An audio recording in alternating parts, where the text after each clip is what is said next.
Fahamu umuhimu wa moto kwa mwamini. Watu wengi wanaujua moto ule unaotumika kupikia majumbani. Leo nakuletea moto unaotumika kwenye ulimwengu wa roho. Kwenye ufalme wa Mungu, sisi tuliookoka hatulingani. Kuna ranks, kuna vyeo. Wangapi wameshawahi kwenda jeshini, kwenye kambi ya jeshi? Kuna wengine wanajeshi mle wanapigiwa saluti na wenzao. Unafikiri tofauti ni nini? Wote ni wanajeshi. Serikali ya Jamhuri ya Muungano inawatambua kama wanajeshi wapiganaji. Ila kuna wapiganaji wanawapigia saluti wapiganaji wenzao. Tofauti ni nini? Nani anaweza kuniambia? Vyeo. Haleluya. Wengine hawana cheo. Wengine wana V 1, 2, 3. V na bibi na bwana. Wale mabosi wanaanzia hapa, sio huko. Wakubwa wanaanzia hapa. Nyota 1, nyota 2, nyota 3. Bibi na bwana moja anaitwa meja huyo. Bibi na bwana na nyota 1 anaitwa luteni kanali. Bibi na bwana na nyota 2 anaitwa kanali. Bibi na bwana na nyota 3 anaitwa brigadier general. Haleluya. Alafu juu yake kuna major general. Alafu juu yake kuna generali. Generali ndio mkuu wa wote. Haleluya. Na kwenye ulimwengu wa roho, kwenye ufalme wa Mungu ni hivyo hivyo. Wote tumeokoka hapa ila hatulingani. Ngoja nikuonyeshe andiko. Unasema mchungaji anataka kwenda wapi? Nataka kukuelezea moto ndio unaotutofautisha. Mwingine wa baridi, mwingine ana moto. Mathayo 23 mstari wa 11. Naye aliye mkubwa wenu atakuwa mtumishi wenu. Hapa Yesu anaongea na wanafunzi wake. Haongei na wapagani. Wanafunzi walimuuliza swali Bwana Yesu. Sawa, unaondoka, unarudi mbinguni. Sasa hapa unatuachaje? Nani atakuwa ndio mkubwa wetu? Yesu akawapa prescription. Akasema mkubwa wenu ni yule ambaye atakuwa mtumishi. Kwa hiyo kwenye ufalme wa Mungu mwenye cheo kikubwa ni mtumishi. Rudia tena kusoma. Naye aliye mkubwa wenu atakuwa mtumishi wenu. Haleluya. Mtumishi wa Yesu ndiye mtu mkuu kwenye ufalme wa Mungu. Unataka cheo kwenye ufalme wa Mungu? Unataka ujulikane kwenye ulimwengu wa roho? Unataka mapepo ya kutambue? Unataka Mungu akutambue? Tumikie Yesu. Haleluya. Sasa utumishi una requirements. Kwa Kiswahili ni nini? Mahitaji. Utumishi una mahitaji. Haleluya. Ngoja nikutajie mahitaji ya utumishi. Usimtumikie Mungu kama hauna hivi vitu. Cha kwanza, unyenyekevu. Cha pili, uaminifu. Cha tatu, tabia njema, character, tabia ya kiungu. 4, moto. Sema moto. Ngoja tuangalie hizi tabia 3 kwanza, alafu ya 4 moto ndio tutaichimba kwa zaidi, kwa sababu ndio msingi wa somo la leo. Watumishi wengi wanamtumikia Mungu hawana moto. Wana tabia njema, ni waaminifu, ni wanyenyekevu, ila moto hawana. Na kwa hiyo huduma yao kwa Mungu haina matokeo. Miriam na Haruni, ukisoma Hesabu sura ya 12, walimteta mtumishi wa Mungu Musa. Wote hawa ni watumishi. Haruni ni kuhani, Miriam ni nabii, Musa ni nabii. Wakafanya kosa moja. Miriam na Haruni walifanya kosa la kujilinganisha na Musa.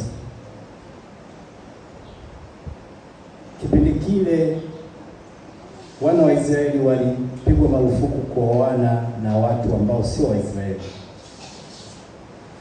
Ikaja kutokea Musa akaoana na Mwafrika, akaoana na Mwethiopia. Haleluya.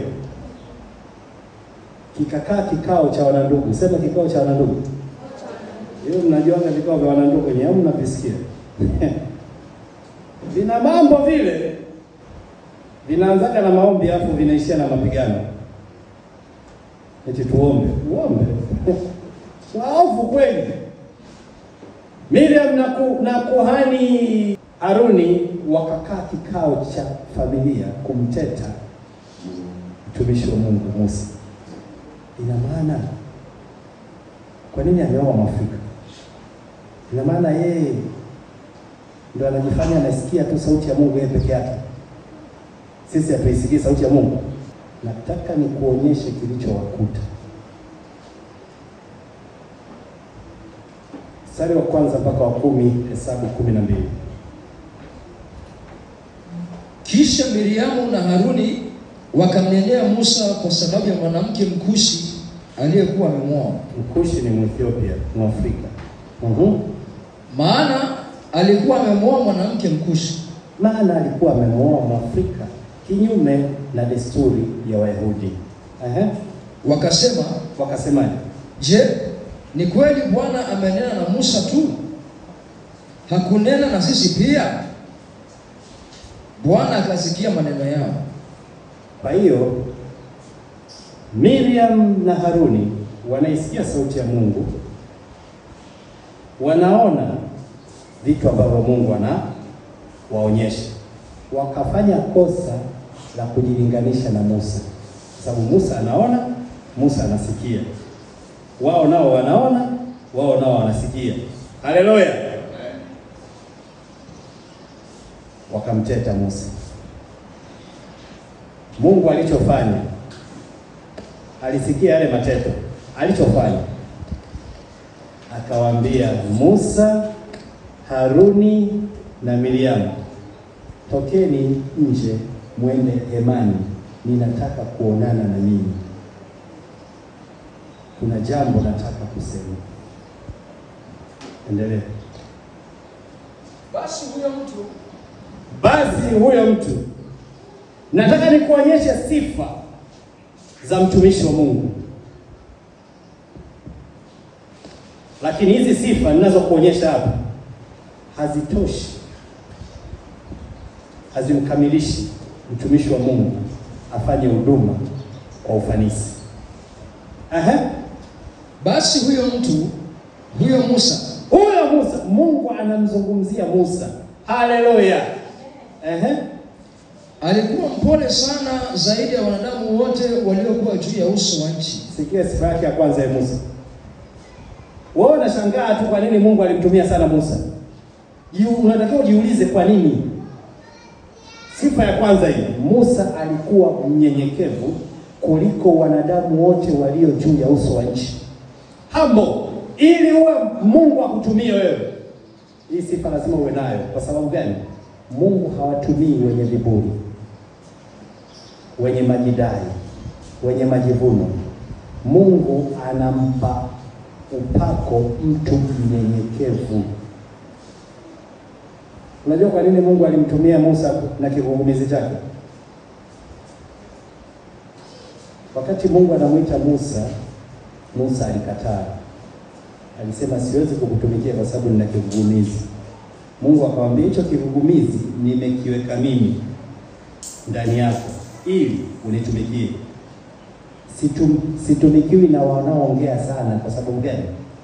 Nikiwapa neno langu wataongeza na nini ya kwao. Ndio maana nimeweka kigugumizi. Nikupe break ili uongee la kwangu tu.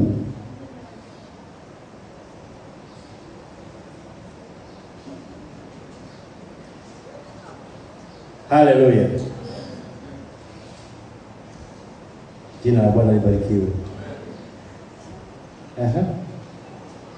Bwana akanena ghafla na Musa na Haruni na Miriam na kuwaambia, tokeni nje ninyi watatu, mwende hemani mwa kukutania.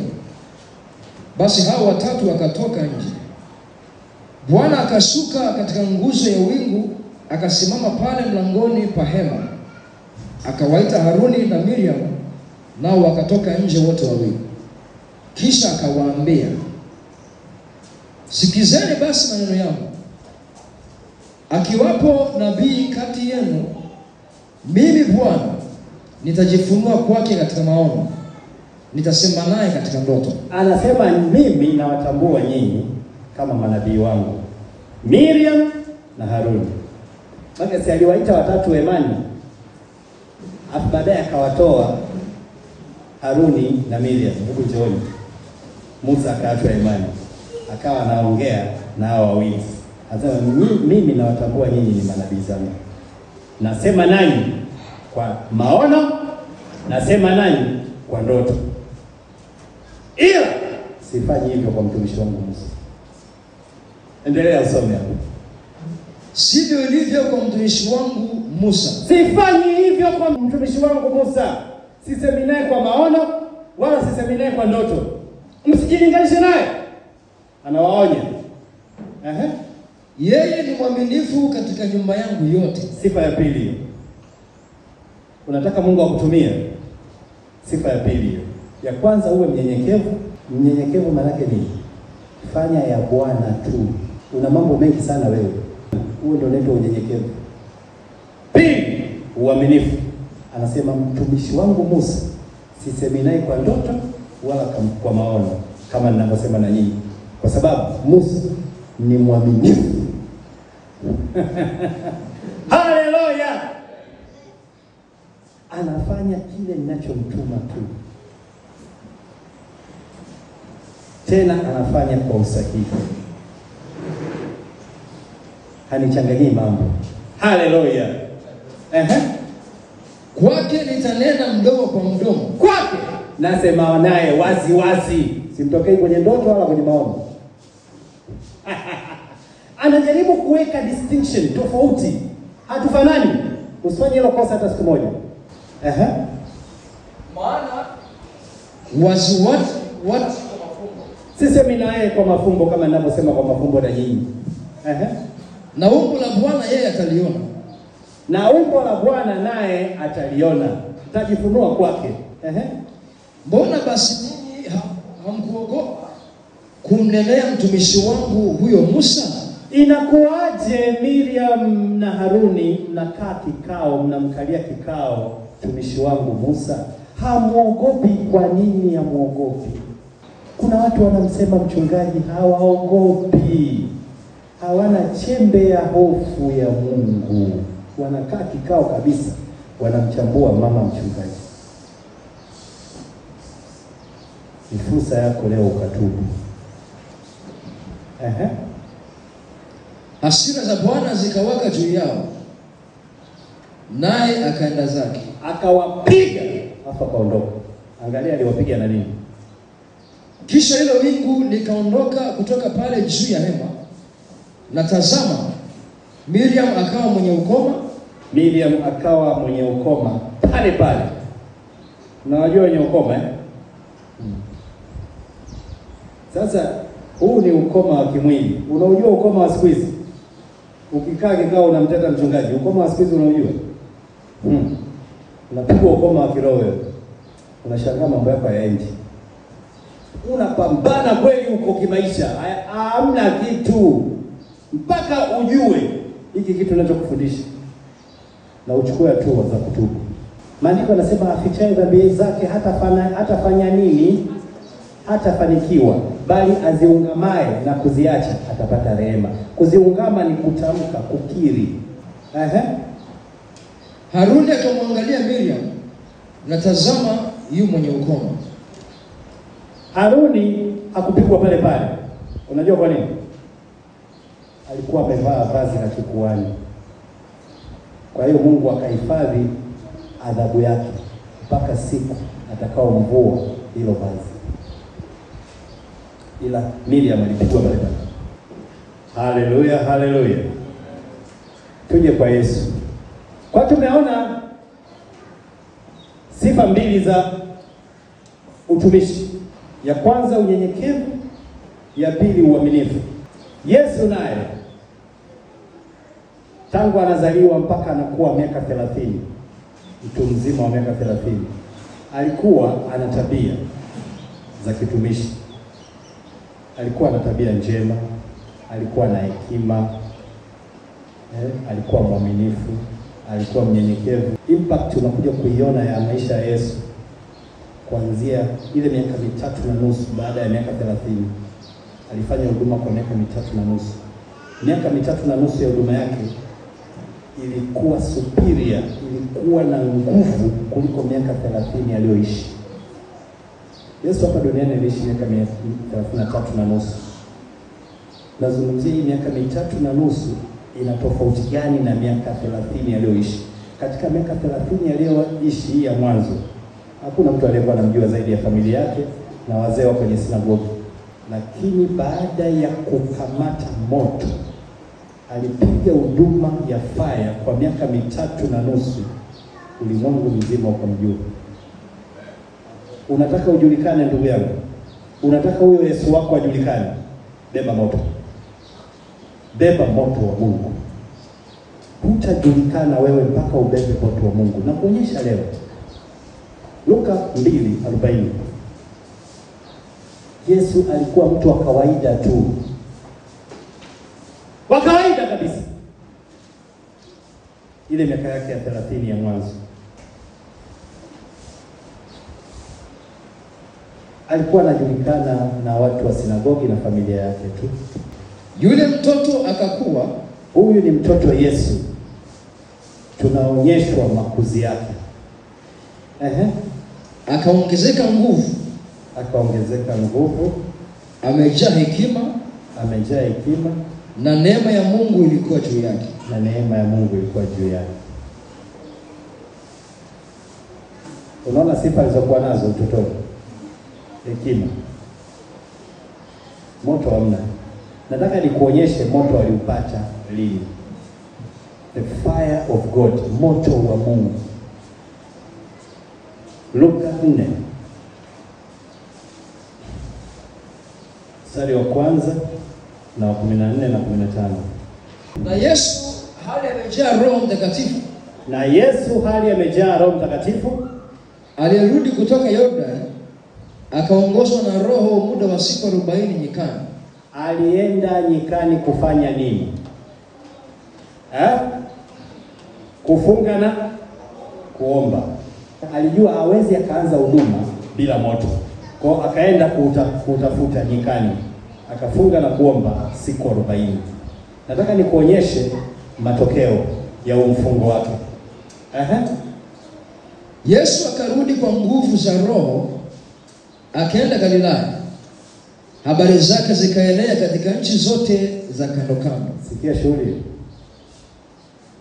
Alirudi kwenye mfungo wa siku 40 nyikani akiwa fire. Habari zake zikaenea wapi? Katika nchi zote za kando kando. Unataka habari zako zienee nchi zote za kando kando? Afrika Mashariki na Kati. Afrika, beba moto. Kutoka kujulikana na ndugu zake na wazee wa sinagogi, sasa anajulikana na watu wote wa nchi zote za kando kando. Jiangalie maisha yako. Unajulikana na jamii iliyokuzunguka pale mtaani na huko kwenu Mbeya ulikotoka, majirani zako na ndugu zako. Haitoshi. Haitoshi. Paulo anasema kwenye Wagalatia 1:24, wakamtukuza Mungu kwa ajili yangu. Watu wote wanamtukuza Mungu kwa ajili ya Paulo. Ni ombi langu maisha yako yawe hivyo. Watu wote wamtukuze Mungu kwa ajili yako. Beba moto, upeleke kwa watu, ufungue watu. watu wamjue Yesu kupitia maisha yako. Hicho ndio tulichoitiwa, watu wamtukuze Mungu kwa ajili yako. Kitakachofanya hiyo kazi ni moto utakaobeba, sio maneno matupu. Yesu katika miaka yake 30 alikuwa na maneno yenye hekima tu, alikuwa na tabia njema tu, alikuwa yuhudani. Unasema mtumishi, mimi mbona na tabia njema, mimi mwaminifu, mimi mnyenyekevu, mbona sijulikani? Kujulikana kunaletwa na moto. Unaniuliza mtumishi, kwa sababu gani? Ngoja nikwambie, kujulikana kwako kunapingwa na mapepo, na njia ya kuwashughulikia mapepo wasikuzuie ni moto uliobeba. Takuonyesha. Haleluya. Nataka nikuonyeshe standard ya Mungu kwa mtumishi wake. Usimtumikie Mungu bila kujua viwango alivyoviweka, anavyovihitaji mtumishi wake awe navyo. Si mnanielewa? Ni lazima kwanza ujue requirements za utumishi, mahitaji ya utumishi. Alafu uhakikishe hayo mahitaji unayo, hizo sifa unazo, ndio unaweza kumtumikia Mungu katika siku hizi za mwisho. Mapepo hayatambui sauti yako ya kukoroma, sauti yako ya makelele. Mapepo yanatambua moto uliobeba. Huna moto, hata uwe na cheo cha askofu, mtume, nabii, mwinjilisti, mchungaji, mwalimu, mapepo yatakugaragaza kama kawaida. Mapepo hayatambui vyeo vya huduma. Mapepo yanatambua moto uliobeba. Unakumbuka wale wanaskewa walijaribu kutoa pepo wakati hawana moto. Kilichowakuta mnakikumbuka? Walivamiwa na mapepo, wakala kichapo, wakavuliwa nguo, wakawa uchi, kwa sababu wanataka kumtumikia Yesu ila hawana vigezo.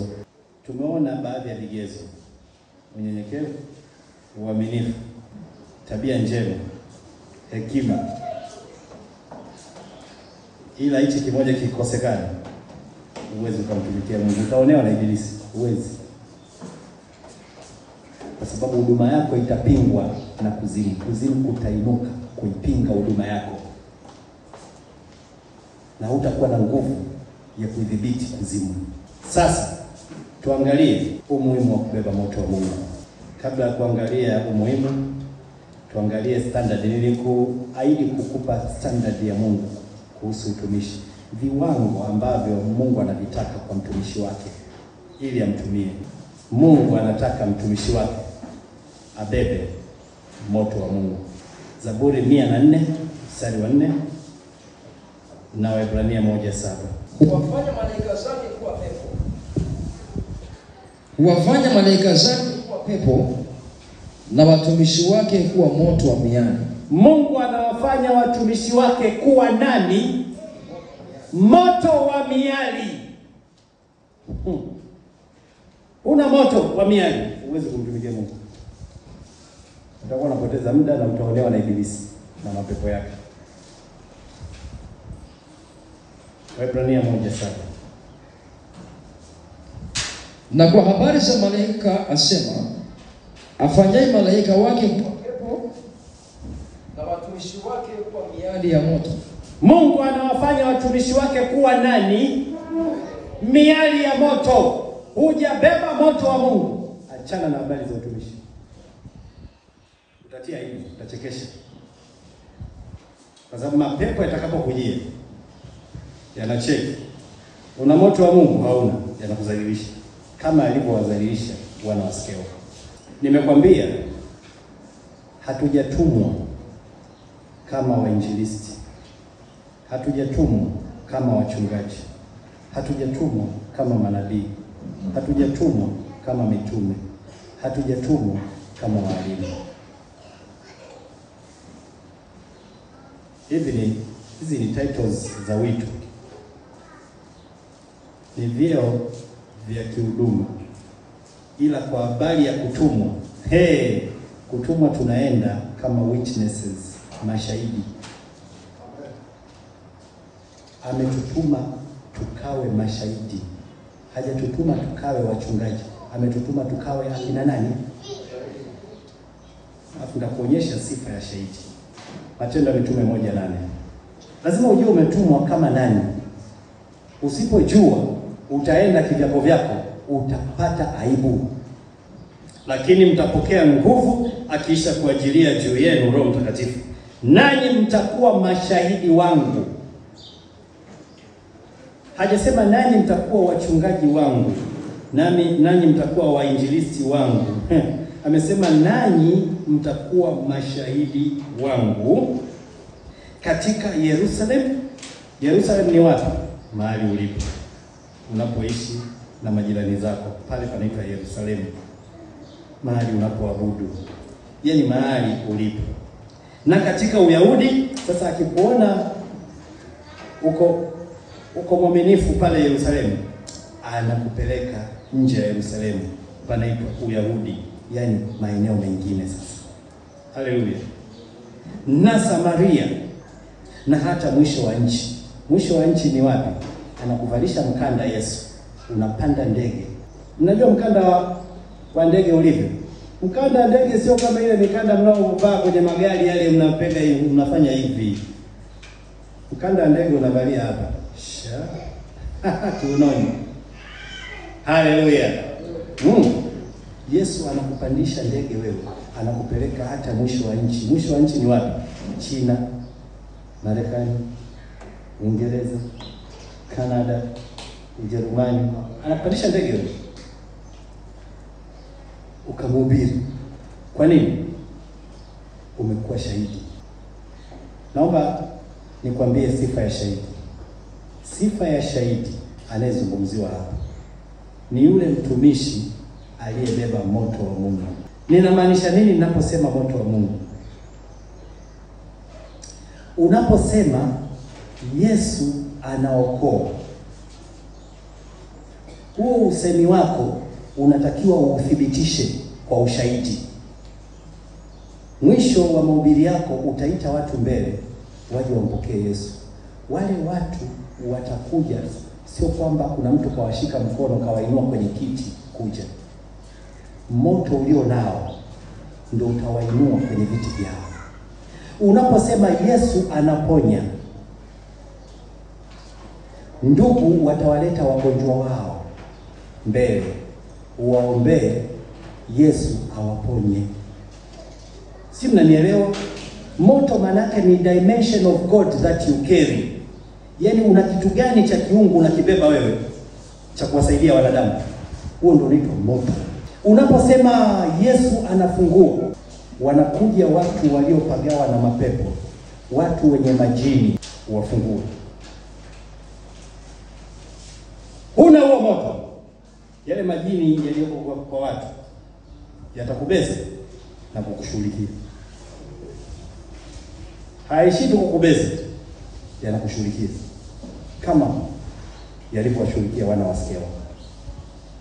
Ni hatari sana kuingia kwenye utumishi wakati hujabeba moto wa Mungu. Moto wa Mungu ni ushahidi wa hicho unachokisema. Hicho unachokisema una uwezo wa kukithibitisha. Ndio maana tumetumwa kama mashahidi. Shahidi, sifa ya shahidi ni kuonyesha uhalisia wa alichosema. Sio tu unasema, thibitisha ulichosema. Haleluya. Si mnanielewa? Tumetumwa kama mashahidi. Unaposema Yesu anaponya, unaletea wagonjwa. Wanakwambia tupe ushahidi. Ndugu za mgonjwa wanakwambia tupe ushahidi. Kwenye ufalme wa Mungu hakuna maneno matupu ndugu yangu, utaaibika. Pale unawaombea wale wagonjwa kwa jina la Yesu. Na Yesu anawaponya kuwathibitishia kwamba huyo aliyesema kwamba ninaponya ni mtumishi wangu. Na sasa ninatenda.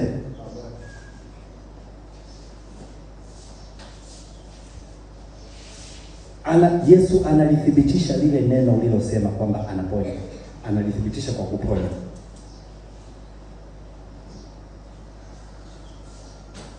Kwa kabla hujaanza kumtumikia Mungu, jihoji, je, mimi ni shahidi? Nina cha kuonyesha kuthibitisha ninachokisema?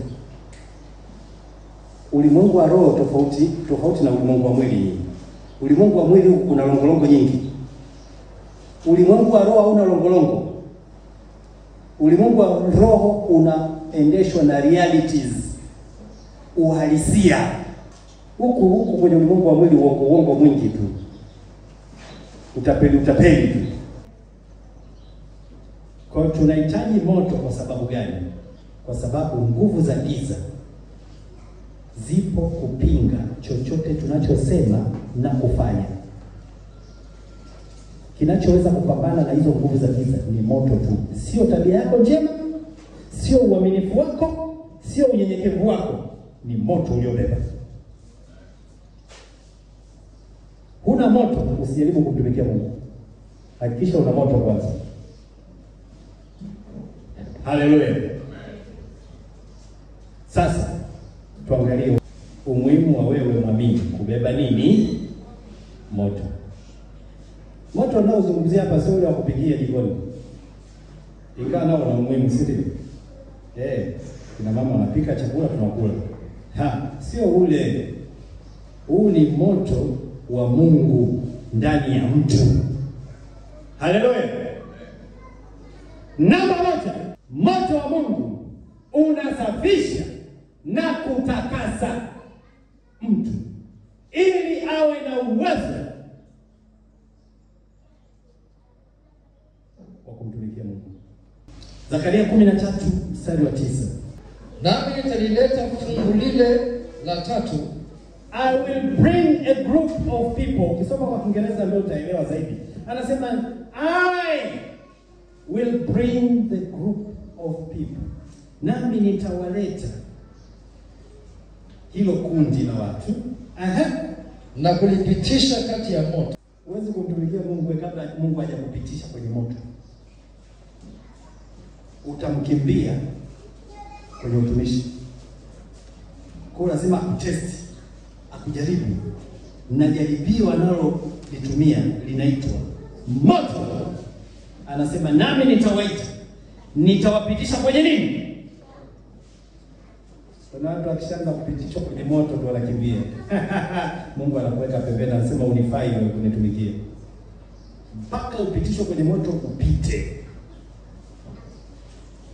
ndio anakuita wewe ni mtumishi wangu. Nami nitawasafisha kama fedha isafishwavyo, nami nitawajaribu kama dhahabu ijaribiwavyo.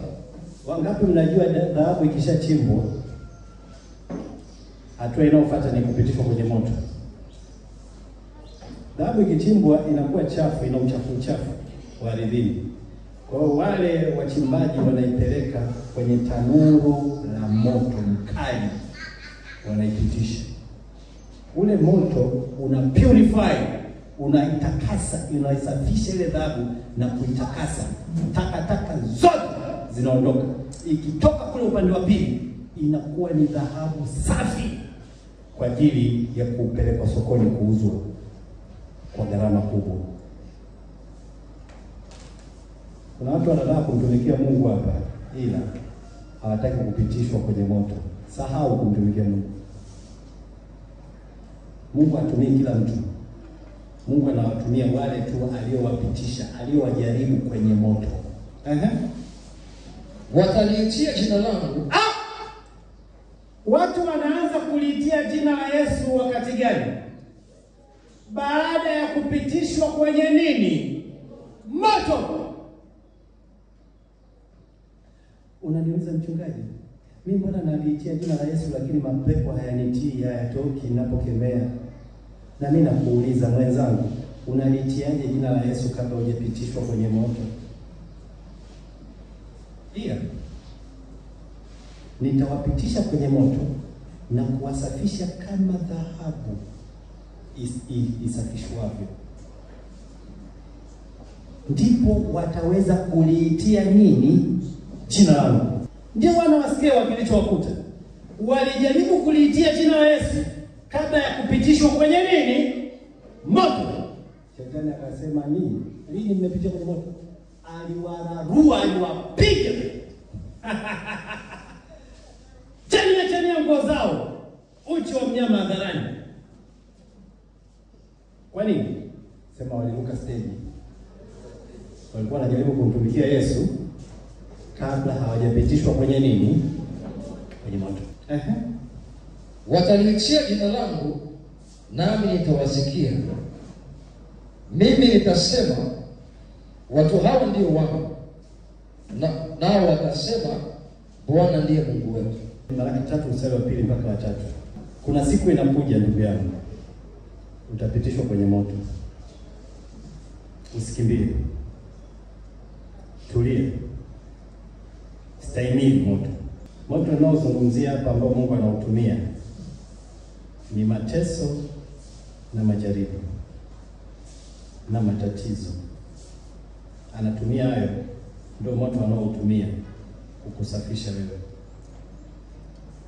Yumkini ni jaribu la kazi. Umekuwa ukimwamini Mungu akupe kazi kwa muda mrefu, lakini hakupi. Unasema kwa nini? Unaanza kulaumu. Anakuangalia unapolaumu. Unasema mimi kwa nini ngoja nikalale na bosi anipe kazi. Umefeli. Umefeli. Tayari umefeli. Yaani maana yake umekimbia moto. Umeukimbia. Hutaki kupitishwa kwenye nini? Kwenye moto. Lakini ni nani atakayestahimili siku ya kuja kwake? Ni nani atakayestahimili siku nitakayoanza kumpitisha kwenye moto? Anatafuta watu. Anaona watu wanaolalamika tu, anaona watu wanaolilia tu, anaona watu wanaolalala tu, anaona watu wanaokula kuanzia Jumatatu hadi Jumapili. Anawatafuta. Anasema ni nani atakayestahimili moto wangu siku ile nitakapoanza kumpitisha? Au mtakimbia moto? Anauliza. Au ni nani atakayesimama atakapoonekana yeye? Kwa maana yeye ni mfano wa moto. Yeye ni mfano wa nani? Moto. Atakuja. Sikiliza nikwambie. Mungu ana sura nyingi nyinyi. Mungu ana sura ya baba. Na nyinyi wengi mnamjua hivyo. Hata kwenye maombi yenu. Baba, katika jina la Yesu, mimi naomba 1 2 3. Ni sahihi. Hiyo ni sura moja. Ana sura kibao. Ana sura kama baba. Ana sura kama hakimu. Kuna wakati anakuja kuhukumu. Sasa wakati anakuja kuhukumu, wewe kwa ujinga wako unamuita baba, hajaja kama baba. Amekuja kama jaji.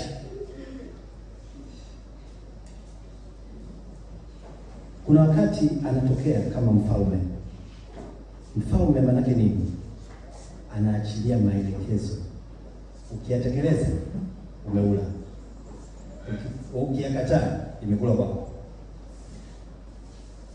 Mfalme anatawala kwa neno lake. Hapa anasema kuna siku nitakujia wewe kama moto. Mungu alimtokea Musa kwa sheria. Moto. Sasa wewe kaa tu kenyeji. Baba hakutokea kama baba, kuna kipindi anakutokea kama moto. Anakuambia sasa hivi nakupitisha kwenye moto. Uko tayari? Mimi bado siko tayari. Anasema kaa pembeni. Mwingine anatafuta. Anasema ni nani? Ni nani anatafuta? Nani anaweza kusimama?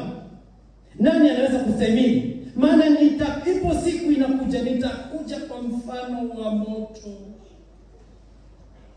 Wewe unamsubiri kama baba, unapishana naye.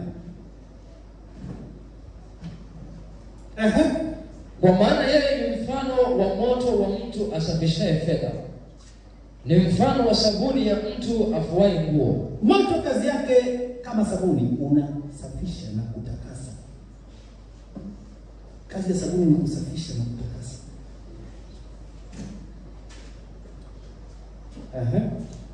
Naye ataketi kama asafishaye fedha na kuitakasa.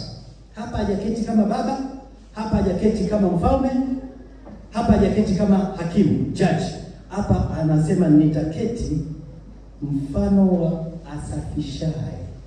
Anaketi kama moto, anasafisha, anakusafisha, anakuondolea matakataka ulionao ya kipepo maishani mwako, anakuondolea magonjwa, anakuondolea tabia zote za kipepo. Uweze ukamtumikia Mungu ukiwa na matabia ya kipepo. Hawezi kukupa upako wake wewe wakati una matabia ya uzinzi. Utatumia ule upako kulala na wanawake. Maana ukishakuwa na upako shetani anakuletea wanawake. Kuna madada wanataka kuniangusha, anakuja mchungaji niombee. Unaumwa wapi? Hapa. Kweli jamani. Sasa fikiria hujapitishwa kwenye moto. Umeleta mtihani, uweke mkono hapo. Na wewe unaweka mkono tena na wengine wanafanya kwa hivi.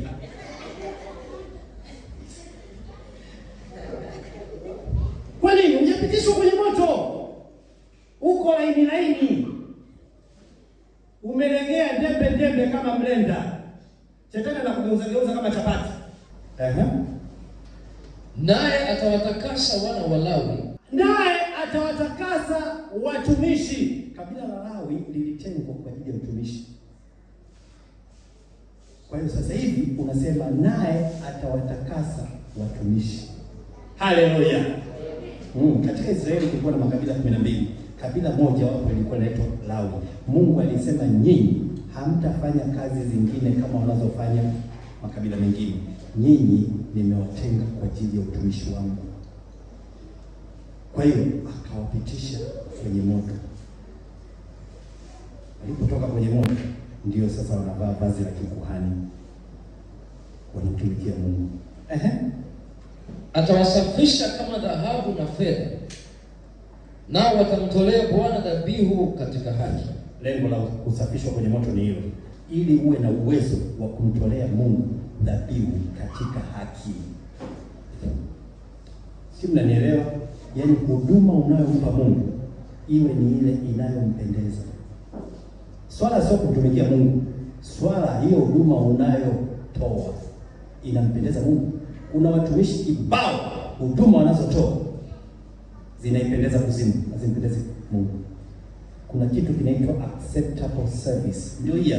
Utoe huduma ambayo ya viwango ambavyo ameviitisha yeye. Usipopitishwa kwenye moto, unajikuta unasimama hapo unaitisha sadaka 8. Yeye tatizo amzunguki nyinyi kwenye makanisa. Kuna sadaka 8. Kuna askofu mmoja kwenye group letu la WhatsApp anasema nilienda kanisa moja, kuna sadaka 8. Sasa tatizo mimi nilikuwa sina hela ndogo. Nilikuwa na 100,000. 100,000 nikawa natoa 10,000. Kwa sababu hana 2,000, hana 1,000, hana 5,000. Piga hesabu hapo, wale waliofaulu hesabu walitoa shilingi ngapi siku hiyo sadaka? 80. Bila kutarajia. Alipanga labda atoe 20,000 tu, lakini alijikuta anatoa 80,000. Kwa waumini wanajiongeza, sema wanajiongeza. Jumapili nao kuja wanachange. Baada ya kuja na buku, ile buku anachange 100. Kila sadaka si nani? Kila sadaka anatoa 100. Haleluya. Kwa nini? Huyu kuhani hajapitishwa kwenye nini? Kwa hiyo hatoi dhabihu. Anasema atawasafisha kama dhabihu na fedha, nao watamtolea Bwana dhabihu katika haki. Huduma yake haitoi katika haki. Ni tapeli tu wa kawaida. Wangapi wanataka kuinuliwa mwaka huu? Wanaotaka kuinuliwa mwaka huu na Mungu, kimbia mbele na bahasha 1,000 hapa nikutabiria. Yaani huyu hajapitishwa kwenye moto huyu. Hajapitishwa kwenye moto, kwa hiyo anatoa dhabihu zisizo haki mbele za Mungu. Anatoa huduma isiyompendeza Mungu. Analidhalilisha jina la Yesu. Watu wanamuona Yesu ni tapeli. Kazi ya moto ndio hiyo. Nao watamtolea Bwana dhabihu katika haki. Unafanya huduma ambayo Mungu anasema anatikisa kichwa.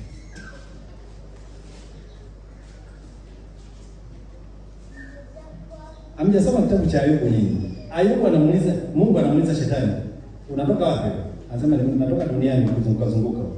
Mungu anamuuliza, umenionea mtumishi wangu Ayubu? Lile ni jembe langu. Watu wengi hawajui kwa nini Mungu anamsifia Ayubu. Kasome habari za Ayubu. Mungu alimpitisha Ayubu kwenye moto mkali. Mungu akikuangalia wewe sasa hivi anaweza kujisifia mbele ya shetani? Au shetani anasema subiri hapo, anaanza kumtajia sasa Mungu masolosolo yako. Haleluya! Kwa hiyo sikiza nikwambie, ukielewa somo la leo, utaacha maombi yako ya kitotototo ya kumomba Mungu vitu. Utaenda mbele za Mungu, utaomba maombi ya kiutu uzima. Utaambia Mungu, naomba unipitishe kwenye moto ili niweze kukutolea dhabihu za haki, ili niweze kukupa huduma inayokupendeza. Isaya 17 mstari wa 3. Karibuni kwa fedha na tanuru kwa dhahabu. Fedha na dhahabu vinasafishwa kupitia moto wa tanuru. Haleluya! Sasa angalia Mungu anapokupitisha wewe kwenye moto analenga nini? Bali Bwana huijaribu mioyo. Mungu anaupitisha moyo wako kwenye moto. Lazima kupitisha kwenye moto. Anakwambia ni nani atakayestahimili moto wangu? Nitakuja kwa mfano wa moto kuijaribu mioyo yenu, kama nione kama mnaweza kunitumikia kwa uaminifu, kwa unyenyekevu, kwa tabia njema. Nione kama ninaweza nikakupa moto wangu ukaniwakilishe duniani. Hampi moto wake kila mtu, mpaka upitishe kwenye moto, alafu ndo anakupa moto wake. Hivi mnajua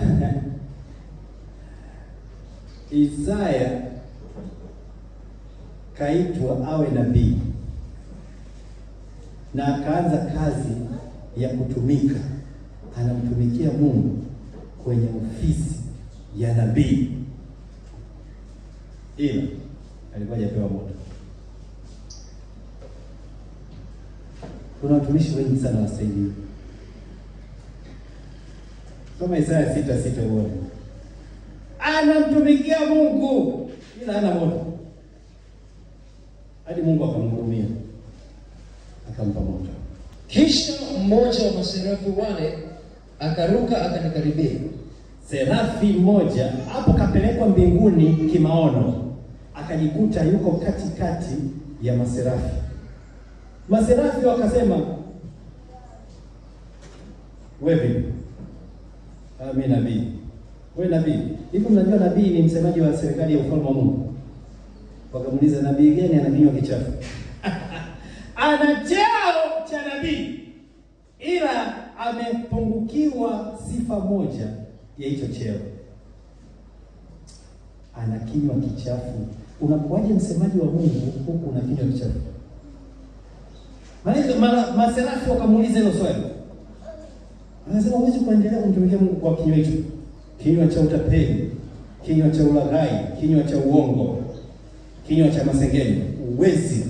Angalia maserafi walichomfanya Isaya. Kisha mmoja wa maserafi wale akaruka akanikaribia. Naye alikuwa anakaa na moto mkononi mwake. Alibeba nini serafi? Kaa moto mkononi mwake. Kazi yake ni nini? Ambalo alikuwa amelitwaa kwa makoleo toka juu ya madhabahu. Haleluya! Akanigusa kinywa changu kwa kaa hilo. Akagusa ulimi unaotoa uchafu, utapeli, uongo, ulaghai, hila.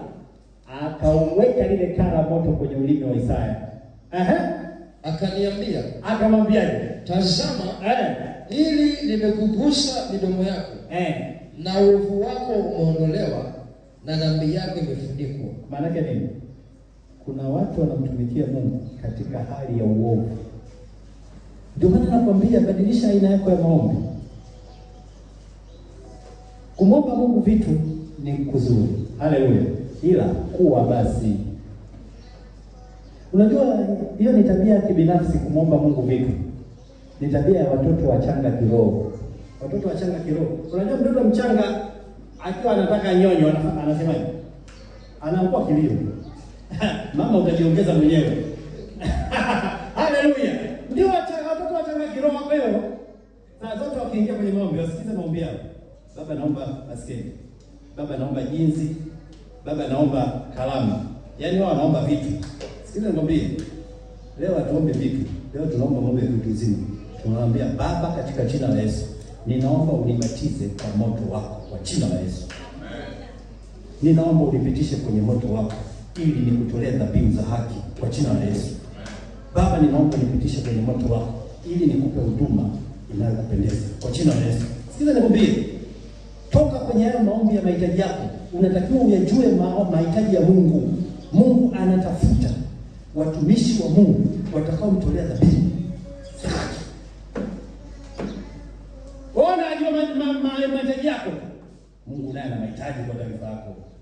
Mahitaji yako anakupa, ila anakuona bado mtoto. Mungu afanye kazi na watoto. Mungu anafanya kazi na watu wazima kiroho. Ukimuomba tu ombi, Baba ninaomba unipitishe kwenye moto. Anasema sasa umeanza kuwa na akili timamu. Anachofanya anakupeleka jangwani. Sema jangwani. Mnakujua jangwani? Nani anaweza kuniambia sifa za jangwani? Jua lako, mvua yako, baridi lako, upepo wako. Alafu maji ya vumbi.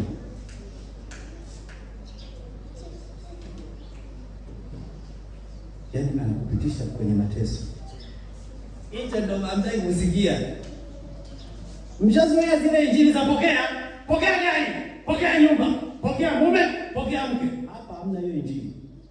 Hapa mimi nimeitwa na Mungu kuwalea watoto wa Mungu wafikie utu uzima kiroho, wajitambue, Mungu awatumie. Ukishakuwa mtu mzima kiroho, hayo mambo ya mali yanakuja yenyewe. Anasema baraka zitakujia na zitakuovertake. Yaani zingine zinakujia, zingine zinakuovertake, zinakusubiria kwa mbele. Hatuombi baraka. Baraka zinawajia watu wazima kiroho. Baraka ziombi. Baraka zinamjia mtu aliyekaa kwenye alignment. Aliyekaa kwenye mstari na Yesu. Huyo baraka haombi, zinamjia. Moto wanaotumia Mungu ndio hiyo nimekwambia, mateso, matatizo, vibana. Wewe nikuonyeshe Warumi 5 mstari wa 3 mpaka wa 5. Wala si hivyo tu, ila na mfurahi katika dhiki pia. Sikia shughuli. Anakupitisha kwenye dhiki. Hapo ana testi. Utalalamika, utaongea hovyo, utalia, utalalamika. Anasema na mfurahi mnapopitia katika nini? Dhiki. Anatengeneza tunda la Roho linaloitwa furaha. Anasema na mfurahi nitakapopitisha kwenye dhiki. Hapo anatengeneza tunda la Roho linaloitwa furaha. Tunda la Roho ni tabia ya Mungu ndani ya mtu. Unakuta mtumishi anatumika lakini hana tunda la Roho. Ana huzuni kuanzia maneno yake hadi uso wake unaonyesha ana huzuni. Maneno yake anaonekana ni mtu wa kulalamika. Ni mtu wa vilio. Yaani yeye anatakiwa awape kicheko wanaosikiliza. Yeye mwenyewe ana kilio. Yeye mwenyewe ana huzuni. Yeye mwenyewe ana malalamiko. Huwezi ukatoa usicho nacho.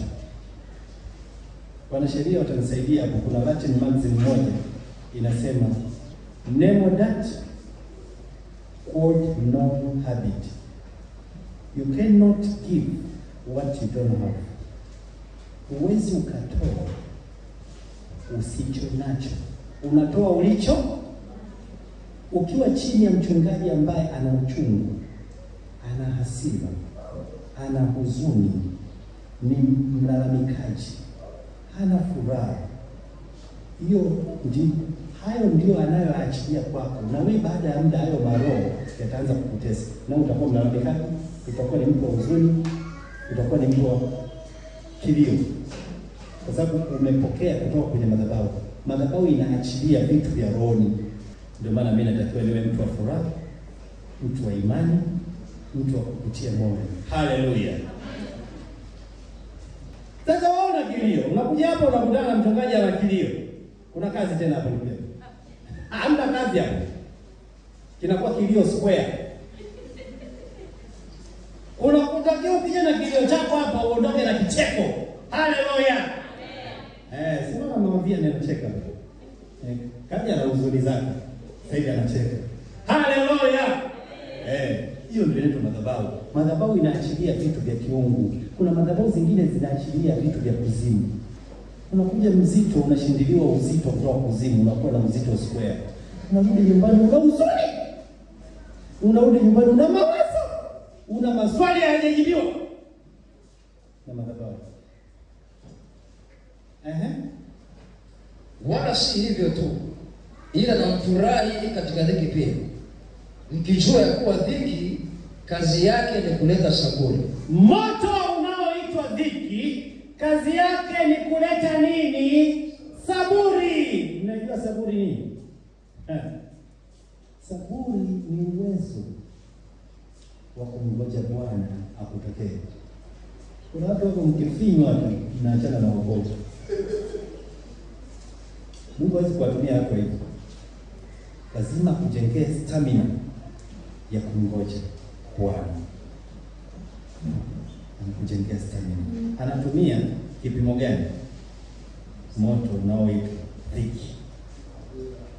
Alafu kwenye hiyo stamina ya kumngoja Bwana, kwenye hiyo dhiki, anasema furahia. Unafikiri mchezo? Unakula kibano alafu Mungu anamwambia furahia. Unafikiri? Anasema mchungaji ajana na hizo habari wewe. Haleluya.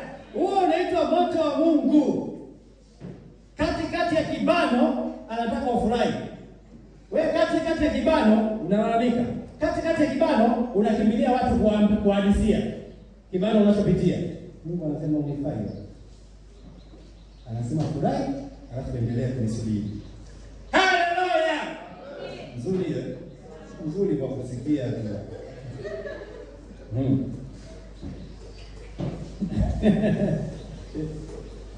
Sema isikie kwa jirani mchungaji.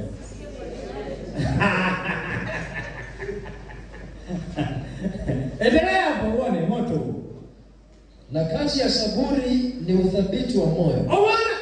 Kula kwenye Mithali anasema nitakupitisha kwenye moto kujaribu nini? Moyo wako. Una moyo ngangali wewe ni kustahimili moto au moyo mlenda? Situmii watu wenye moyo mlenda. Na kazi ya uthabiti wa moyo ni tumaini. Hope. Tumaini. Katika huo moto anakujengea hivyo vitu. Anakujengea moyo wa furaha. Hope. Huwezi kutoa neno la tumaini wewe kwa watu wakati wewe mwenyewe huna tumaini. Hakuna kitu hicho. Kwa hiyo Mungu ni lazima akutengeneze wewe kwanza. Avitengeneze hivyo vitu ndani yako, ndivyo utaweza kutoa kwa wengine. Haleluya. Huwezi kuwa msaada kwa watu wewe kama Mungu hajakupitisha kwenye moto. Kwenye moto ndio unajengewa hivi vitu sasa. Furaha, saburi, tumaini. Kingine, na tumaini halitahayarishi, kwa maana pendo la Mungu limekwisha kumiminwa katika mioyo yetu na Roho Mtakatifu tuliyepewa sisi. Haleluya. Jina la Bwana libarikiwe. Kwa hiyo kazi ya kwanza ya moto ni kupurify, yani kusafisha na kutakasa. Unatakiwa usafishwe wewe na kutakaswa ili uweze kulitia jina la Bwana katika haki. Uweze kutoa dhabihu kwa Bwana katika haki. Usiwe na michemko kwenye huduma. Siku utakuwa na michemko kwenye huduma wewe, utalizalilisha jina la Yesu kwa sababu hujapitia kwenye moto. Hujaandaliwa. Namba 2. Unahitaji moto wa Mungu wewe. Unahitaji kubeba moto wa Mungu wewe kwa sababu ulimwengu wa giza umeshafanya nini? Umeshahukumiwa. Kwa hiyo hapa duniani ni ulimwengu wa giza. Na anayetawala dunia hii anaitwa Mungu wa dunia hii, Mungu ya herufi ndogo. Amjasoma kwenye Wakorintho wa pili sura ya 4 mstari wa 3 na 4. Inasema Mungu wa dunia hii ina Mungu ndogo, maana yake ni shetani. Unawezaje kufanikiwa kimaisha katikati ya nguvu za giza? Maandiko yanasema huu ulimwengu wote uko chini ya adui Ibilisi. Unawezaje kufanikiwa kutoboa maisha haya katika hali hiyo? Kitakachokuwezesha utoboe maisha haya ni kitendo cha kubeba moto. Kwa sababu shetani na mapepo yake wanaogopa kitu kimoja. Wanaogopa moto. Hawaogopi msamu wako, hawaogopi urembo wako, hawaogopi Kiswahili chako kizuri, sio Kiingereza chako kizuri hicho, hawaogopi makelele yako kwa jina la Yesu, hawaogopi makelele yako. Wanaogopa kitu kimoja tu, fire. Hiyo ndio lugha unaielewa na kuonyesha maandiko. Fungua kitabu cha Ezekiel 28 mstari wa 17 na 18. Moyo wako uliinuka. Hapa Mungu anamhukumu Ibilisi. Ibilisi alikuwa mbinguni na cheo kikubwa tu kama malaika wa nuru, na kule mbinguni alikuwa anaitwa Lucifer. Kilichomfanya adhibiwe na kushushwa huku chini ni nini? Ni kiburi. Alijiinua akataka awe sawa na nani? Na Mungu, naye aabudiwe na jeshi la malaika. Mungu akasema nitakuonyesha show. Sema show. Moyo wako uliinuka kwa sababu ya uzuri wako. Aliumbwa akiwa mzuri mno. Unajua alikuwa na mkuu wa kitengo gani? Sifa. Kwa hiyo ndani yake alitengenezewa mfumo wa sifa, vyombo. Yaani kisimama hivi ni vyombo vinapigwa ya muziki. Ndani yake kunatoka muziki. Haleluya. Aliumbwa kwa jinsi ya ajabu sana Lucifer. Ndio hiyo hapo Mungu anamzungumzia. Umeiharibu hekima yako kwa sababu ya mwangaza wako.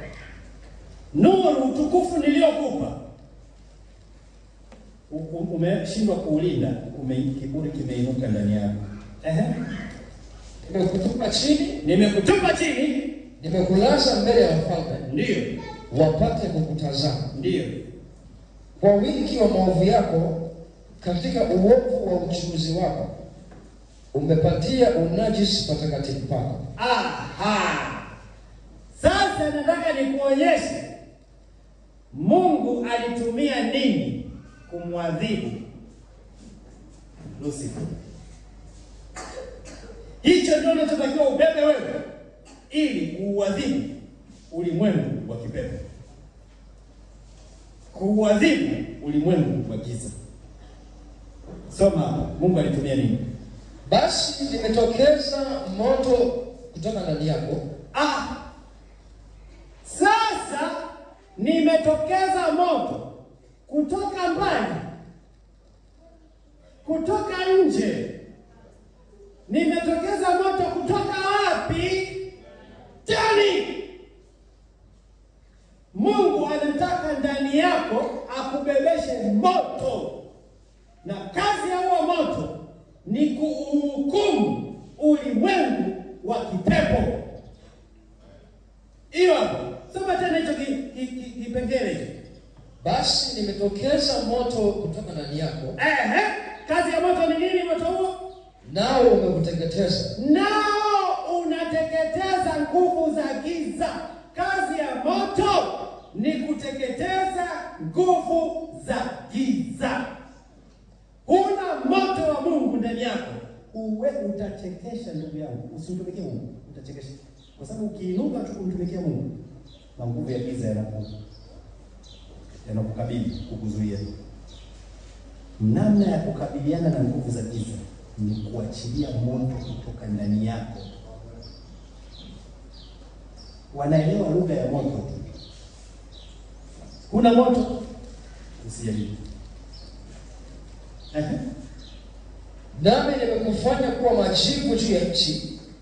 Machoni Ibilisi anafanya majivu kwa kutumia nini?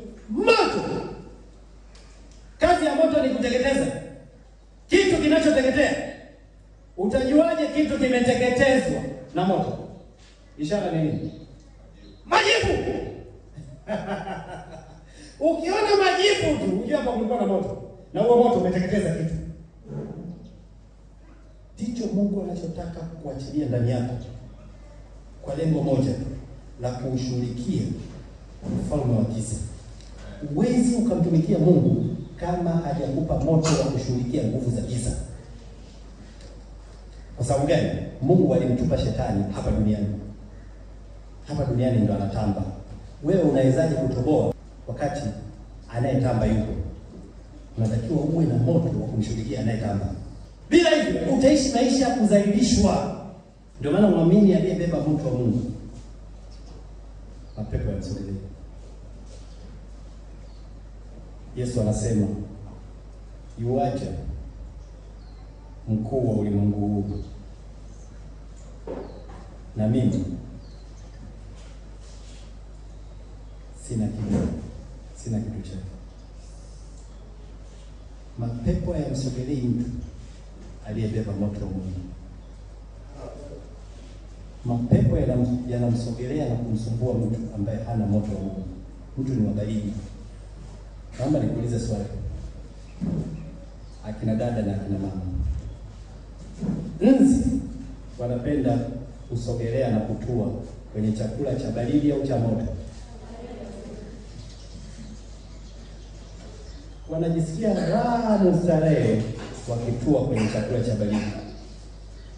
Wanakunya pale, nyie mnakuja tu mnakula. Baada ya muda, baada ya siku 2-3, mnaanza kualisha kipindupindu.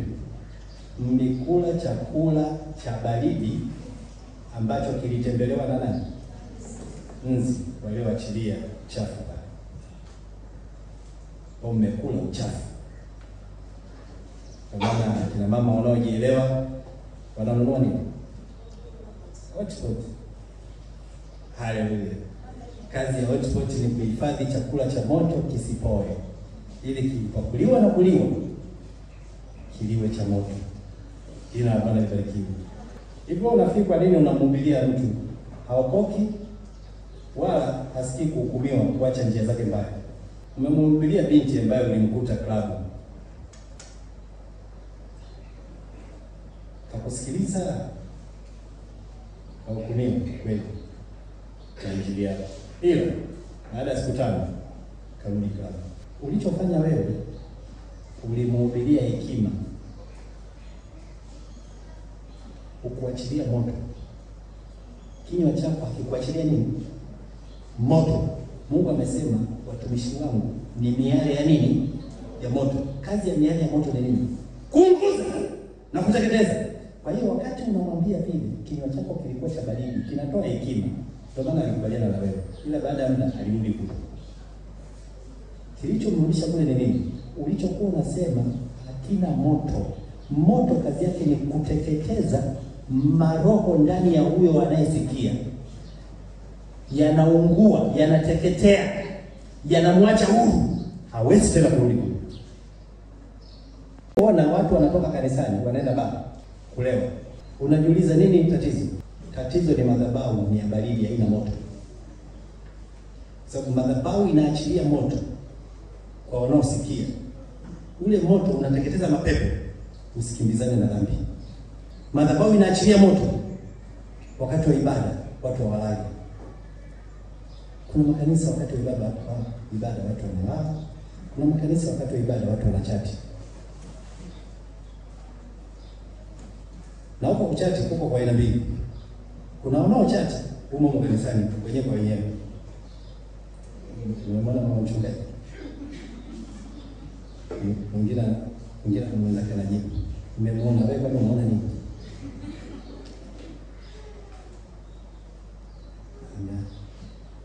Mbele zake ni mchungaji hata mtunzi mkewe. Mchungaji ni hata jampeleka saluni ndio nini sasa wewe? Si angempa 30 akasuki. Kanisani hapo baadaye, baada inaendelea. Neno linaendelea. Mwingine anachati na wanji. Wanji anamuuliza vipi kwani ibada haijaisha tu? Huyo anajibu. Mimi mchungaji mwenyewe hata simuelewi, anatuboa tu hapo. Sio anamaliza saa ngapi nichomoke nikufuate. Ukiona hivyo ujue madhabahu ni ya baridi na mchungaji ni wa nini? Mchungaji akiwa wa moto, madhabahu ikiwa ya moto, watu watamani kuondoka kanisani.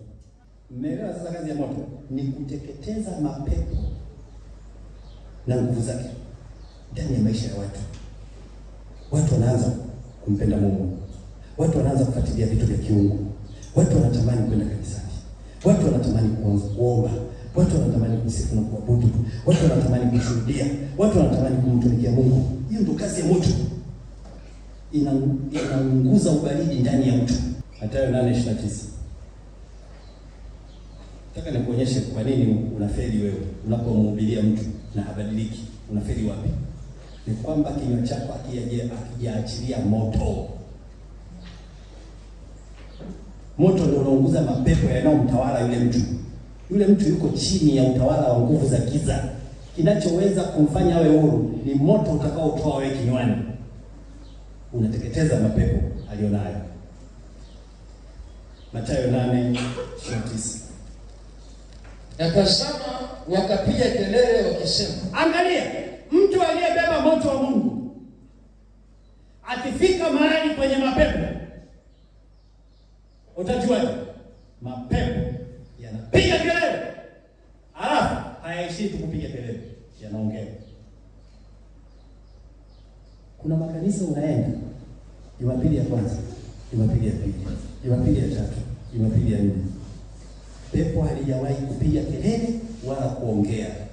Hiyo ni ishara kwamba madhabahu ni ya baridi na mtumishi wa madhabahu naye ni wa nini? Ni wa baridi. Madhabahu haina moto wa Mungu. Mchungaji hana moto wa Mungu. Mahali penye moto wa Mungu, mapepo lazima apige kelele. Soma, Yesu alipotokea mapepo yakafanyaje? Na tazama wakapiga kelele wakisema. Mapepo yakapiga kelele, yakasemaje? Tuna nini nawe mwana wa Mungu? Tumekukosea nini? Yesu mwana wa Mungu. Hivi mnajua mapepo yana akili? Mapepo yana akili ya kujua kwamba Yesu ni nani, ila kuna wanadamu hawana akili. Wanasema Yesu si nani. Hivi kuna wanadamu wamezidiwa akili na mapepo. Mapepo yanamtambua Yesu kuwa ni nani. Yanasema alipotokea, wala vipi? Kwa nini umetujia kututesa? Tumekufanya nini? Tunakutambua wewe mwana wa Mungu. Kwa nini umekuja kututesa kabla ya nini? Wanajua hadi muda wa kuteswa kwao. Ndio maana wanamwambia Yesu, mbona muda bado? Yaani wanajua hadi muda lini watateswa. Mwanadamu hajui Yesu ni nani. Hajui akiondoka hapa duniani anaenda wapi. Hajui. Yaani wanashindwa na mapepo. Unaomba mwanadamu Yesu ni mwana wa Mungu, anasema Mungu hana mke wala hajui mtoto. Endelea. Angalia mapepo yanapopata shughuli Yesu alipotokea. Na hii ndio inatakiwa iwe kwako wewe. Beba moto wa Mungu unapotokea. Mapepo yenyewe yanaanza kuibuka. Tupe. Na tazama wakapiga kelele wakisema. Tuna nini nawe mwana wa Mungu? Je, umekuja kututesa kabla ya muhula wetu? Ukitokea mapepo yanapiga kelele.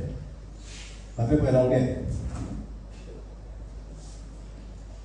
Wangapi walikuwepo kwenye mfungo wa maombi ya wiki nzima hapa wiki iliyoisha? Wangapi waliona wakati tunashughulikia nguvu za giza, mimi na mama mchungaji hapa. Mapepo yalikuwa yanapiga kelele, mapepo yalikuwa yanaongea. Tulichofanya mimi na mama mchungaji ni nini? Tulikuwa tunachukua moto ulioko ndani yetu na kuweka kwenye uwanja wa mapambano. Hicho. Hakuna ndumba. Ukitaka mapepo ya kupigia makelele na yaongee, yataje mateso yanayowatesa wanadamu, wewe yapambanishe na moto ulioko ndani yako. Mchungaji, sasa mimi siwezi kutoa pepo. Nakwambia huwezi kwa sababu ya moto. Toka kwenye ubaridi. Sema kwa jina la Yesu. Mungu Baba, naomba unitoe kwenye hali ya ubaridi kwa jina la Yesu. Ninaomba unipe moto wako ili ulimwengu wa giza uniheshimu kila ninapotokea. Mpo kanisani kila siku mapepo ya shtuki. Unajua hapo kuanzia mchungaji hadi waumini wote wana mapepo. Wote. Hicho ni kijiwe cha mapepo. Mnatoka kanisani mnaenda baba, wewe na familia yako. Unajua mmetoka kwenye kijiwe cha mapepo. Alafu mnakunywa pombe, alafu unawaambia watoto wako, unajua pombe sio nzuri. Hadi wewe mwenyewe umekushinda. Nisikie unaanza pombe na wewe. Yaani unamkataza mwanao kitu ambacho wewe mwenyewe kimekushinda. Maana yake mmetoka kwenye kijiwe cha nini? Mapepo. Yaani ule mtoto ni kiasi cha muda. Akifika miaka 18 naye chanya ulevi wa babake. Kwa sababu aliambiwa mtu akifika miaka 18 anakuwa mtu mzima, anafanya maamuzi yake. Atakuheshimu tu mpaka miaka 18 halafu analianzisha. Kwa nini? Kijiwe mnachoabudu ni kijiwe cha mapepo. Hakina moto wa Mungu wa kuunguza nguvu za giza kwenye miili ya watu, kwenye nafsi za watu na kuweka huru. Bali na vifungo vya kipepo vinavyowatumikisha mabibi. Wangapi wananielewa? Msura mchungaji, mbona unayasema makanisa? Siyasemi makanisa, naongea uhalisia. Hivi vitu tunavyoongea vipo havipo. Sasa na kueleza na kinachowatesa kinatokana na nini? Kwamba madhabahu zao ni za baridi. Watumishi wanaowaongoza ni baridi. Ndio maana Yesu akasema hao ni viongozi vipofu waacheni hao, ni viongozi vipofu wa vipofu. Unatakiwa ukimbie kwenye hizo madhabahu. Anasema kipofu akimwongoza kipofu mwenzake, watatumbukia wote wawili wapi? Shimoni. Dawa ni nini? Sema kutoka Luka. Mathayo 7:28 na 29. Ikawa Yesu alipoyamaliza maneno haya, makutano walishangaa mno kwa mafundisho yake. Sikia, kitu gani kiliwafanya makutano washangazwe mno na mafundisho ya Yesu? Tutaona kinywa chake kilikuwa kinatoa moto unaounguza mapepo ya wasikiao na wanawekwa huru. Kwa maana alikuwa akiwafundisha kama mtu mwenye amri, mwenye mamlaka. Amri ni mamlaka, authority. Kinachofanya maneno yako yawe yatoke na mamlaka ni ule moto uliobeba ndani yako. Ukiongea hivi, mapepo yanapiga kelele. Unapoongea, nafsi za watu zinahukumiwa. Hawana chubu. Ni kwa sababu moto unaotoka kwenye kinywa chako. Wakamshangaa Yesu. Mbona anaongea kama mtu mwenye mamlaka kuliko wale walimu na waandishi wetu? Wakawa na hoji. Kwa maana alikuwa akiwafundisha kama mtu mwenye amri, mwenye mamlaka, wala si kama waandishi wao. Wala sio kama waandishi wetu. Maana waandishi wetu walikuwa wanafundisha theolojia. Hawana moto wa Mungu. Kwa hiyo watu hawabadilishwi.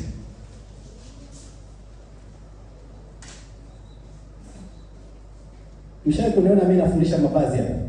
Injili ya mavazi, mshawahi kunisikia? Sifundishi injili ya mavazi. Mimi naachilia moto kinywani kwangu unaoteketeza mapepo yanayokutuma uvae kimingi Mwenye unaanza kuvaa vizuri. Mwenye unaanza kuvaa vizuri. Siwezi ngavaa usipate wali ndio bana. Ndio usibaki mimi. Au wapi sina muda. Mimi kazi yangu ni kuachilia moto unaoteketeza tamaa yako ya kuvaa kimini. Unaanza ku behave. Unaanza ku dress well. Mwenyewe. Sisi nakwambia baba ndio nirefu. Utaniuliza, tukaje mambo hela basi naenda msikitini. Nikanunue ndio nirefu. Nitawanunulia wangapi magauni marefu? Mkishawekwa huru mnaanza kukaa vizuri na Yesu. Na kitakachoweka huru ni moto unaotoka kwenye kinywa changu kinachoteketeza mapepo yanayowatumikisha dhambini. Ndio hiyo wanashangaa, huyu mbona neno lake lina nguvu ya kutubadilisha kuliko wale waandishi wetu wanaotufundisha kila siku kanisani. Ina Bwana ibariki. Sikiza nikwambie, usipohitaji huu moto maana yake umekubali kuonewa na ibilisi hapa duniani. Umekubali kuishi maisha ya kudhalilishwa. Kataa maisha ya kudhalilishwa na ibilisi na mapepo yake. Leo nakupa dawa hiyo. Lazima uishi maisha ya star. Watu hawataki kuokoka kwa sababu gani? Kwa sababu tuliookoka tunachezewa na ibilisi. Kazi ya mwisho ya moto.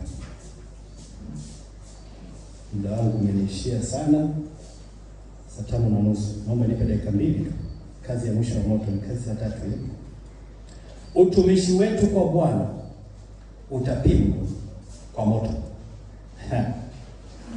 Utumishi wetu kwa Bwana utapimwa kwa moto. Ndugu yangu, usimtumikie tu Mungu kwa sababu unamtumikia Mungu. Mtumikie Mungu sawa sawa na maelekezo ya wito aliyokupa. Wito Mungu anapokuita umtumikie, anakupa na job description. Kwa sisi tuliowahi kuajiriwa, ukipewa barua ya ajira, ile barua imeorodhesha kazi unazotakiwa uzifanye na unatakiwa uripoti kwa bosi gani. Imekuwekea mipaka ya kazi. Haleluya. Na bosi wako wa kwenda kumripotia.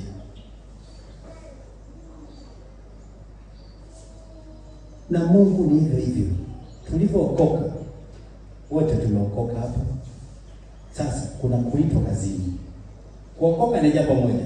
Kuokoka umetolewa kwenye nguvu za giza, umeletwa kwenye ufalme wa nuru. Umetolewa kwenye ufalme wa giza, umehamishwa kwenye ufalme wa nuru. Sasa kwenye ufalme wa nuru unawekwa chini ya mchungaji akufundishe. Huyu Yesu aliyekuokoa ni nani? Tabia zake ni zipi na anataka nini kwako? Hiyo ni kazi ya mchungaji kukufundisha. Ukishajua, na wewe unaitwa mwenzangu. Unaitwa kwenye utumishi. Sasa unapoitwa kwenye utumishi, hatufanani. Utumishi wako ni tofauti na wangu. Si mnanielewa?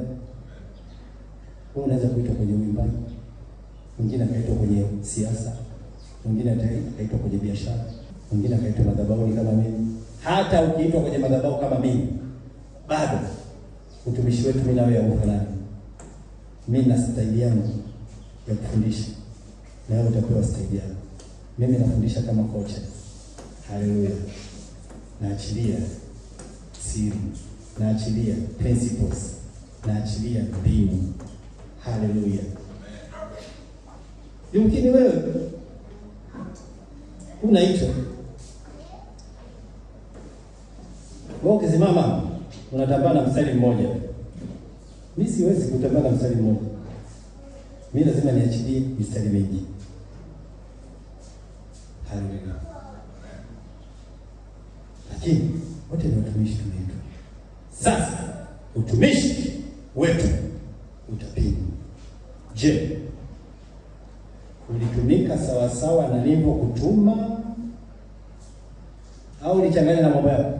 Siku ile naomba niwasaidie kitu. Tuliookoka tutaingia mbinguni.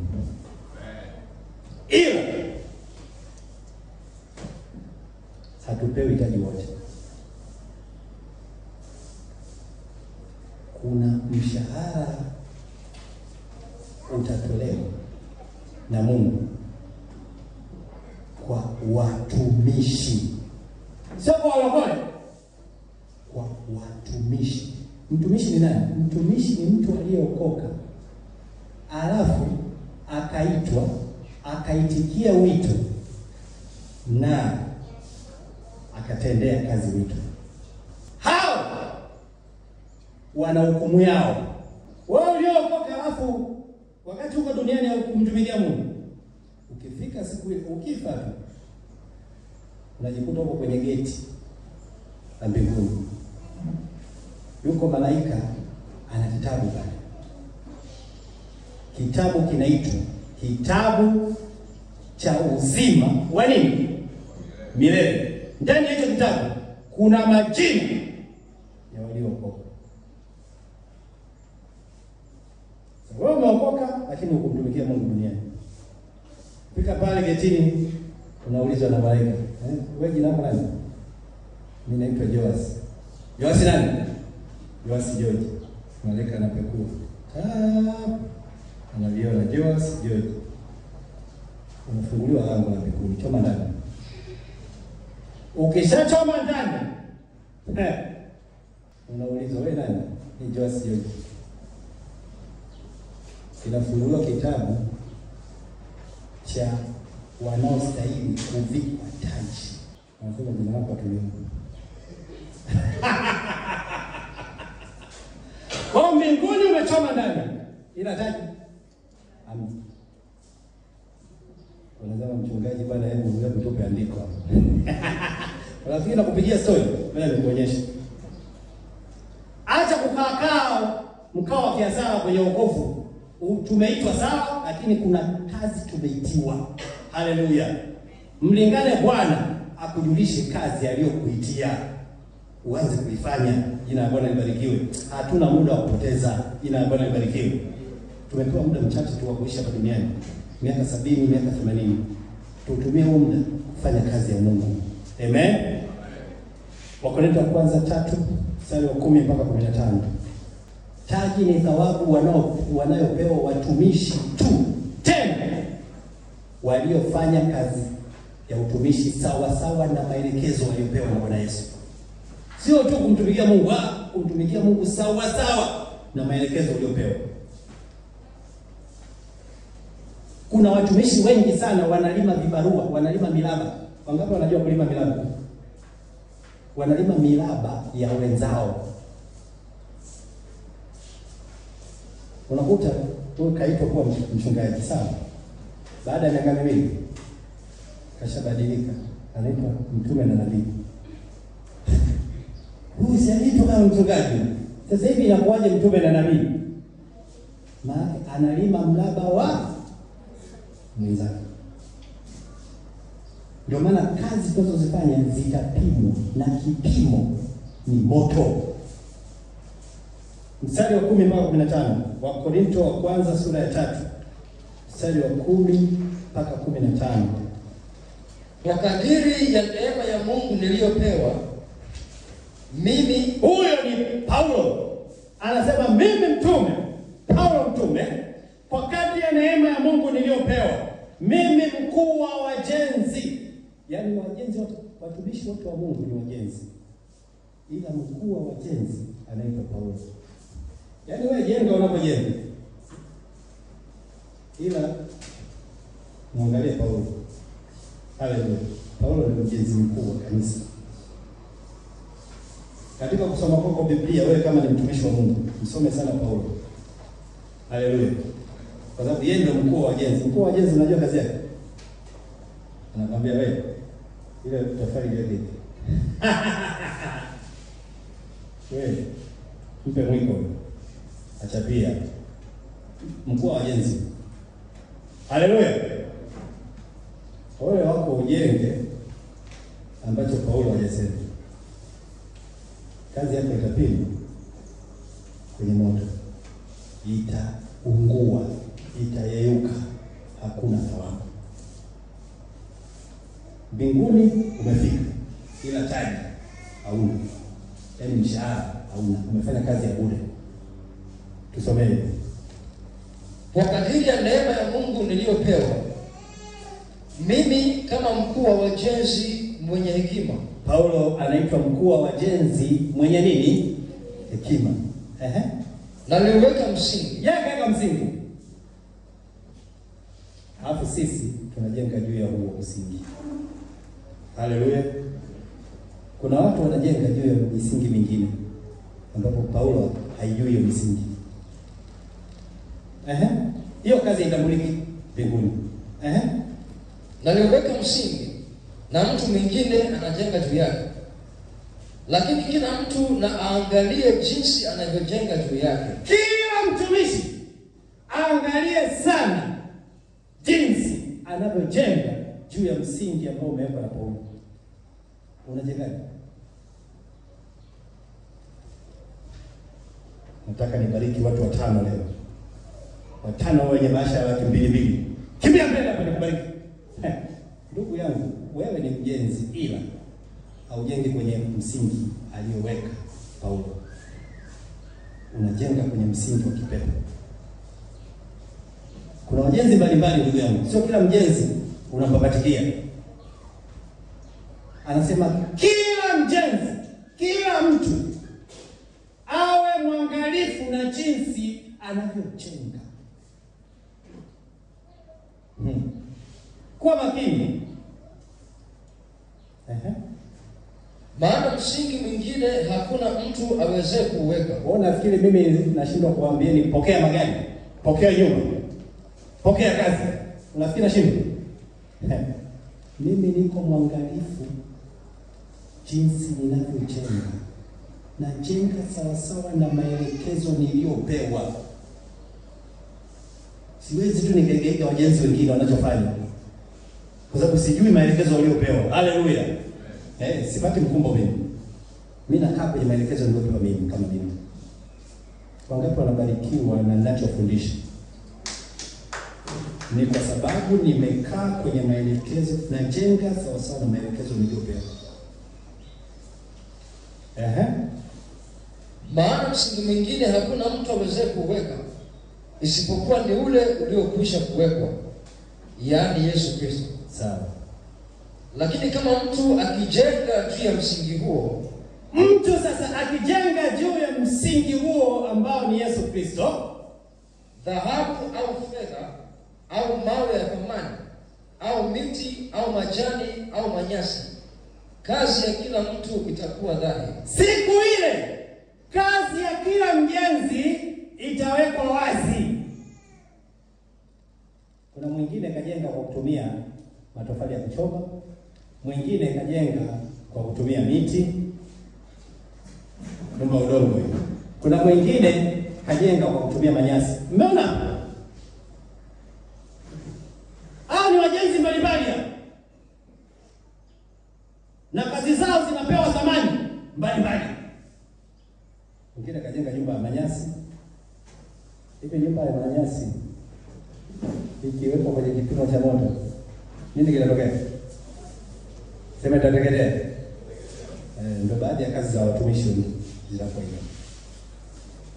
Ndio maana mimi niko mwangalifu sana na ninachojenga. Sitaki kazi yangu ninayofanya miaka nenda miaka rudi ikateketea siku ile itakapojaribiwa kwenye moto, itakapopitishwa kwenye moto. Nataka kazi yangu ipite kwenye moto, itoke upande wa pili nikiwa kidedea. Haleluya. Alafu naambiwa, hongera mtumwa mwema na mwaminifu, na viko taji.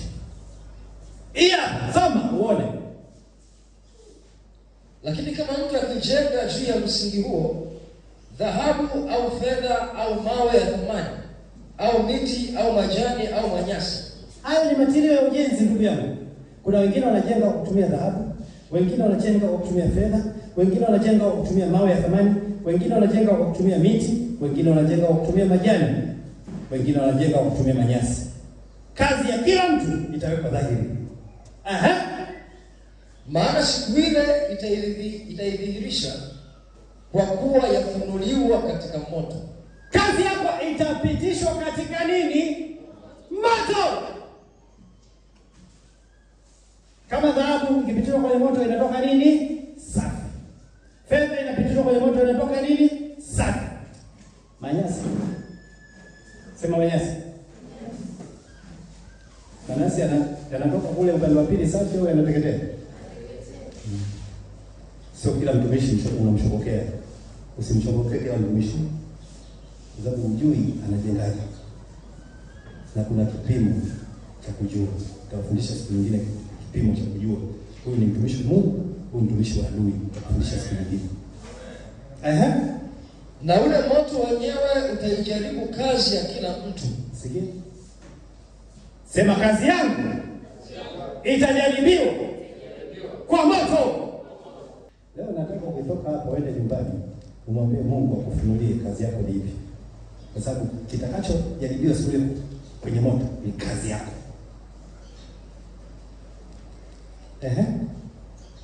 Na ule moto wenyewe utajaribu kazi ya kila mtu ni ya namna gani? Sikia. Hii kazi ni ya namna gani?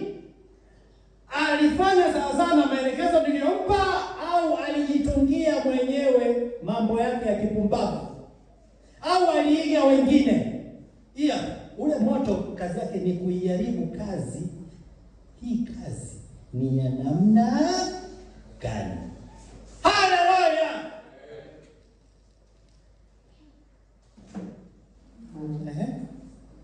Kazi ya mtu aliyeijenga juu yake ikikaa. Kazi ya mtu aliyeijenga ikifaulu kupita motoni, atapata thawabu. Anapata nini? Taji. Linaitwa thawabu. Anavikwa taji. Tutavalishwa taji tukimaliza kazi.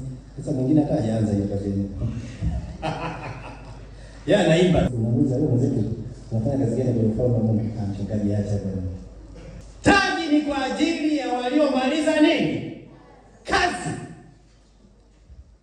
Unamalizaje kazi kabla hujaianza? Unaanzaje kazi kabla hujaijua? Kwa hiyo cha kwanza ni kuijua. Nenda kumwomba Mungu akujulishe kazi.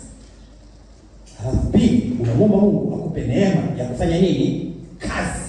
Neema ya ujenzi hiyo. Ujenge sawa sawa na maelekezo. Sio unajenga nyumba ya manyasi. Haleluya.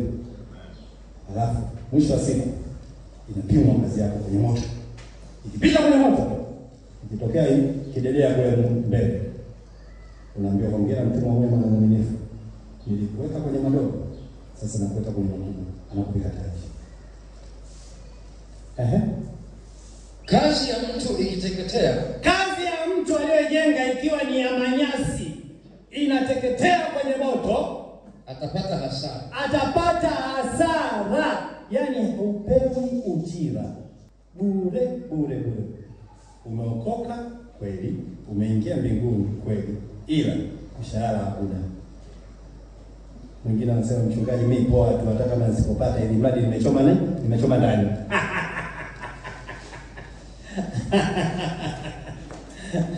Usio aina hiyo bwana, hebu mtumikie Yesu. Haleluya.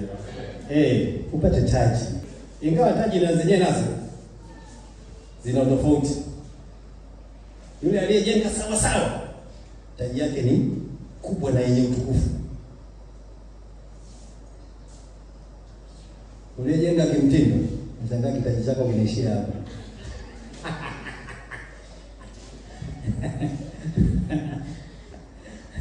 Haleluya. Ukimwangalia mwenzako wapi pale? Bonge la taji la dhahabu linameremeta hivi. Na bidani vya diamond, almasi imekuwa decorated. Unaanza kumuonea wivu mwenzio. Nani nini? Si wote mlikuwepo duniani kwa kumbewa kazi. Woka mbwela mwenzako kufanya kwa uaminifu. Haleluya. Umaliza. Ila yeye mwenyewe ataokolewa. Wewe mwenyewe utachoma ndani. Ila taji hamna. Kwa nini? Ukifanya kazi. Hilo ndilo neno la Bwana.